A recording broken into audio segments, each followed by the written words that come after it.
Bismillahirrahmanirrahim. Kadang-kadang bingung ya, kenapa sih yang di dunia itu terlalu diistimewakan gitu? Mengistimewakan yang hilang itu nggak ada kerjaan. Mengagungkan yang hancur, yang sifatnya fana, rasanya biasa. Apa yang mau dibanggakan sih? Dan yang paling menarik tuh begini, ketika meninggal gelarnya pengen sama dengan yang dianggap ringan atau rendah status sosialnya itu. Beliau ini Abbas sesibuk-sibuknya itu masih berpikir investasi. Saya boleh sibuk nggak dapat semua hadis Nabi, tapi anak saya mesti mendapatkan yang luput dari saya. Saya boleh nggak mendapatkan semua Quran, tapi anak saya mesti ada yang jadi ahli Quran. Cara berpikirnya siapa yang akan menjadi kebanggaan di akhirat nanti?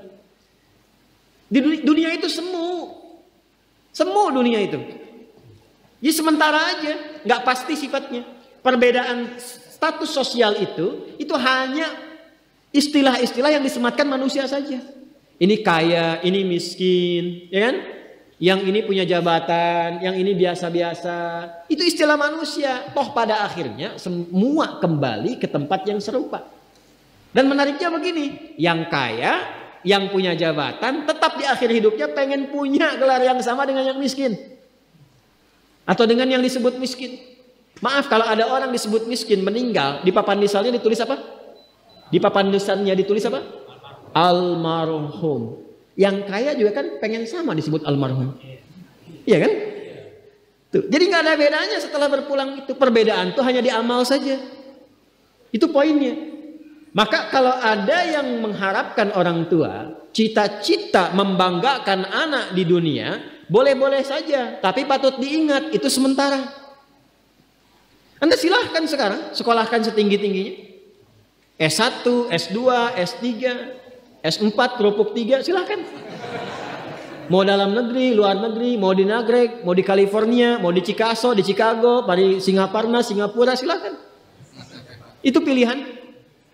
Tapi saya cuma mau katakan begini, itu sementara. Dan persaingannya tidak istimewa. Karena jangan pun Anda yang beriman, yang belum beriman pun bisa melakukan itu.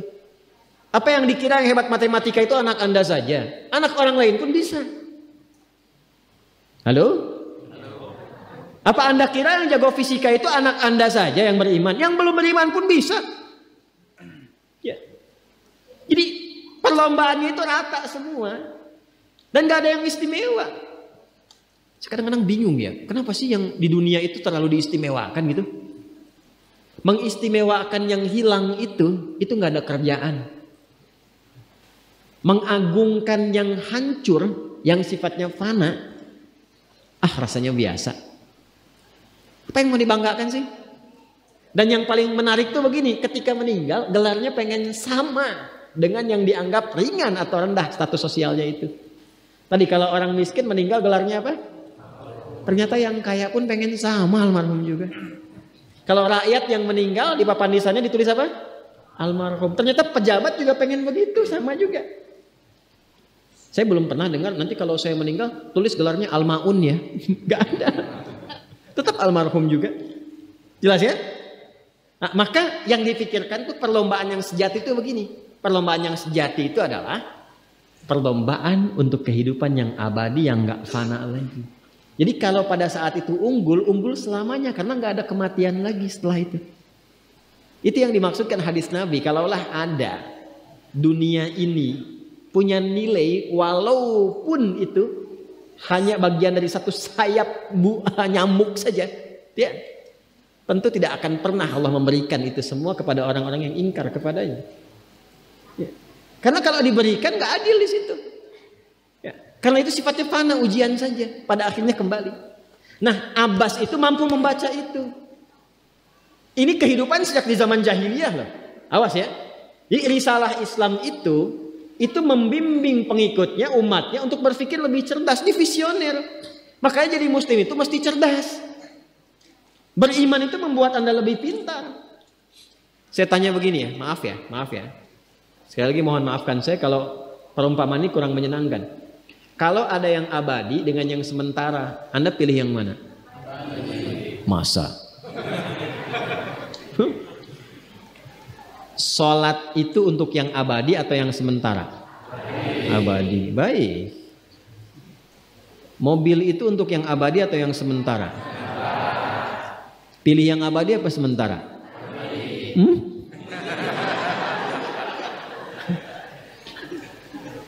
Di Kiai itu ada mobil Innova tuh. Siapa yang besok memilih tidak sholat subuh, pilihannya pilih Innova atau pilih sholat subuh? Yakin? Kalau saya pilih Innova dipakai untuk mengantarkan sholat subuh, nah itu lebih bagus. Ya, jangan dipotong sampai situ ya. Ya bisa aja kita pilih Avanza, bisa pilih Ferrari, bisa pilih Pajero ya. Awas yang punya mobil Innova, Anda potong royalti kena. Paham? Abbas itu begitu. Anak saya mesti dipanggil di akhirat dan semua penduduk langit dan bumi menyimak itu semua. Diviralkannya di akhirat. Viral dunia itu sementara, internetnya diputus gak viral lagi. Kadang-kadang yang viral kemarin kan sekarang gak ada lagi, ya kan? Yang viral tahun lalu sekarang sudah gak ada, ya kan? Jadi belum selesai kehidupan sudah hilang juga viralnya. Akhirat itu selamanya. Dan biasanya begini, biasanya kalau orang-orang yang diviralkan oleh Allah atas kehendak Allah itu abadi melintasi setiap masa. Jadi ada yang viral karena berita, ada yang viral karena doa dan kehendak Allah Subhanahu wa taala. Itu yang diviralkan langsung atas kehendak Allah itu melampaui zamannya. Makanya kisah ini pun bertahan sampai sekarang. Nah, Abbas itu berpikir, saya boleh sekarang jadi pebisnis pedagang, tapi anak saya mesti menguasai apapun yang pernah diajarkan oleh Nabi. Maka anak kecil ini sejak dini mengikuti Nabi. Sejak dini lekat dengan Nabi. Maka ketika Nabi tidur pun itu ikut berkunjung karena keluarganya. Nah, inilah yang didapatkan oleh kita hadis tentang bangun tidur. Jadi hadis tentang bangun tidur itu diriwayatkan oleh anak kecil yang umurnya belum genap balik. Main-main ke rumah Rasulullah, ke rumah bibinya Sayyidah Maimunah, ingin tahu bagaimana cara bangun malamnya Nabi. Itu diikutin sampai dilihat gimana bangunnya. Duduk dulu, kata beliau duduk dulu. Kemudian mengusap dengan bagian tangan yang diduga bersih untuk menghilangkan bekas ngantuknya. Setelah itu membaca khawatimah surah Ali Imran. Kemudian thumma dhahaba ila syanin mu'allaqah, ke tempat tertutup, fatawadda, itu kan? Nah, itu ada semua rangkaiannya, itu ditemukan nanti di hadis riwayat Abu Daud, di Sunan Abu Daud. Nomor hadis 1367. Itu hadis tentang bangun tidur, ya, cara bangun tidur sampai sholat malam. Masih ingat teman-teman kalau kita bermakmum begini dan ada imam satu dan sudah pasti satu imam, ya kan? Makmum berapa? Satu boleh? Boleh. Dua boleh? Tiga boleh? Empat boleh? Jadi imam berapa? Makmum? Empat. Laki-laki imam makmum? Imam, baik, bagus ya. Nah, dan imam kan laki-laki. Kalau perempuan imam untuk perempuan kan? Laki-laki untuk perempuan dan untuk laki-laki. Fokus ini. Kalau satu begini, satu laki-laki, kemudian di belakang laki-laki. Ini kan posisinya boleh sejajar kan? Boleh. Ya kan? Yang imam ini, makmum ini kan? Tadinya di belakang, tarik begini sejajar. Ini yang meriwayatkan anak kecil yang belum balik itu. Itu riwayat Ibnu Abbas. Satu paket. Termasuk sholat, kemarin kan kita tarawih kan, sholat malam. Yang dua rakaat itu kan. Ya, sholat malam yang sampai 11 itu, tambah khafifatain 2, itu riwayatnya ini. Yang sholat tahajud malam yang 11 rakaat, tambah khafifatain 2, itu riwayatnya ini. Tutup dengan witir 1 rakaat. Itu anak kecil yang meriwayatkan.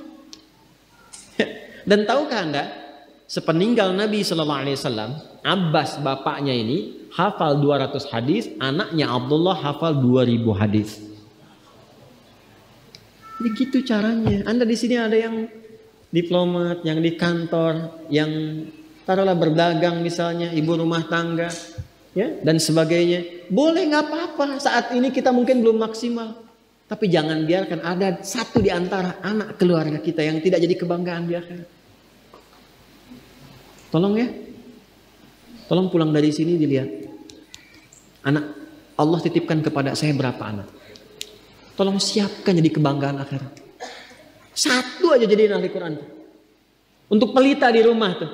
penghilang kesedihan, penghilang kegelisahan, mendatangkan semangat. Itu demi Allah saya katakan, gak ada yang paling indah kecuali saat ayah pulang ke rumah. Tiba kemudian dia melihat anaknya yang kecil sedang murajaah. Amma yatasaalun. Bahkan surat yang bapaknya sendiri belum hafal. Jangankan pulang ke rumah, Anda sedang mau rapat, dikirimi video anak Anda 3 tahun membaca surah Al-Ikhlas, itu hati tenang. Itulah Quran. Itulah Quran. Maka belajar dari Ibnu Abbas ini, apa yang terjadi ketika orang tua mampu memfasilitasi anaknya demikian, sekalipun orang tuanya tidak mencapai apa yang diraih oleh anak, tapi orang tua mewarisi setiap pahala yang dihasilkan dari anak itu. Karena itulah setiap hadis yang diriwayatkan oleh Abdullah kecil ini, Ibnu Abbas, maka semua doa tersambung bukan hanya untuk beliau tapi juga untuk keluarganya, untuk orang tuanya. Karena itu kalimatnya bukan radhiyallahu taala anhu tapi anhuma, untuk Abdullah dan